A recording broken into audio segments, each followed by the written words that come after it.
Well, hello, leaders. Thank you for tuning into this coaching session. I wanted to talk a little bit about creating a personal set of faith declarations. You know, from the Negativity Fast, Positivity Feast, and the Elevate teaching and other things, we have wanted to really emphasize that positioning ourselves for miracle faith has a lot to do with changing our mindsets. Colossians 3:2 says, learning how to set our minds on things above, learning how to begin to see everything from God's perspective, and asking the question, not what should I do, but what should I believe about this? And declarations are an incredibly important part of it. Speaking is directly connected with the direction of our thinking or our faith. James 3 tells us that our tongue is like the rudder of a ship. It sets the whole course of our life towards either blessing or cursing. And what we speak begins to create the ruts or the tracks that either faith or unbelief run on. As we know about the 10 spies, their words about the giants killed their faith. And so one of the things declaration does is it shifts our minds. It shifts our thinking, and it allows the light of God to shine on lies. And there's something about it. You cannot speak truth and live in a lie. In our current fast of negativity, Steve gave us some examples of lies. He says, as you speak the truth, you begin to recognize lies. And by the way, he encourages you to just laugh at those lies, because sometimes when you really articulate the doubts, you realize what you're believing is so silly. Here were some of his I liked so much. This situation is so bad that even prayer is pointless. The devil has won complete victory. I might as well quit. Breakthrough is always so difficult. It'll probably never come. God is really angry, and he's decided not to help me in this situation. I don't think God has enough wisdom for my problem today. So those are examples of things you would just say, oh, that is so ridiculous. But the way that you will have a mind to begin to be aware of those things, as I say, is declarations. What I want to encourage you to do is to help suggest, or those that you're coaching in your group, to go and write their own set of declarations that correspond with where they most need faith spoken in their own lives. I want to encourage you. A great way to do that is to go to ignitinghopeministries.org. That's Steve Backlund's website, ignitinghopeministries.org. And you look under declarations. He's probably got 300 or 400 different examples of declarations. So that's a place people could learn, could easily find.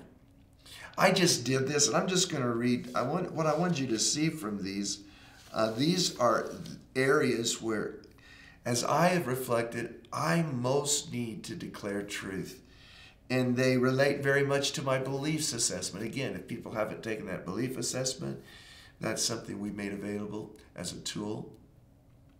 Once you know, boy, this is an area where I've got low beliefs, you say, okay, I need to especially have some declarations I design in those areas. So let me give you some examples.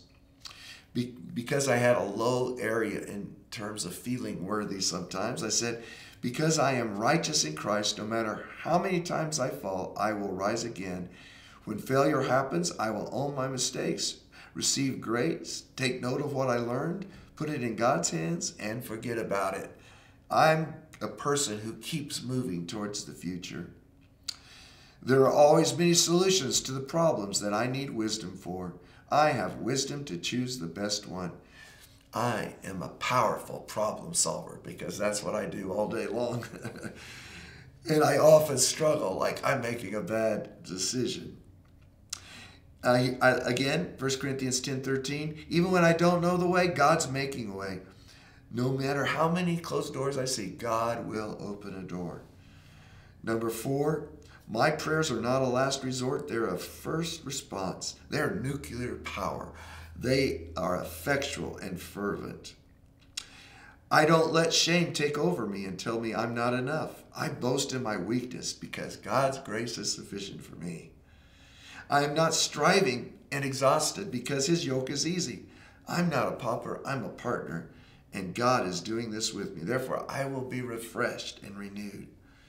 I don't struggle to have faith. Jesus is the author and finisher of my faith. I live by the faith of the Son of God, who loves me and died for me. I am what I am by the grace of God. I don't boast in anything, but Christ has given me his righteousness. Because I'm planted in the household. This is a very good one for seniors. Psalm 92:13. Because I'm planted in the house of God, I will flourish in the courts of my God. I will still bear fruit in old age. I will stay fresh and green, proclaiming the Lord is upright. He is my rock. Isaiah 54:13. All my children are taught of the Lord, and great is the peace of my children. Because I'm claiming God's promises, I'm a partaker of his divine nature. Today, he is developing patience in me, love, self-control, faithfulness, and goodness. What I'm dealing with is trying to stay faithful in my exercise and other health habits. So I took 3 John and I said, God has given me grace to stay in my health zone, to prosper and be healthy as my soul prospers. Another one was about anxiety. My anxieties do not steal my peace. They fuel prayer and thanksgiving in me. So I go to a higher place when I face anxious moments. I declare for every worry there's a word, and every reaction there is a direction. Here was another one to deal with procrastination, because I have that problem. I refuse to allow procrastination to prevent me from my full potential. I make the most of every opportunity by sensing what the will of God is for this day and doing it.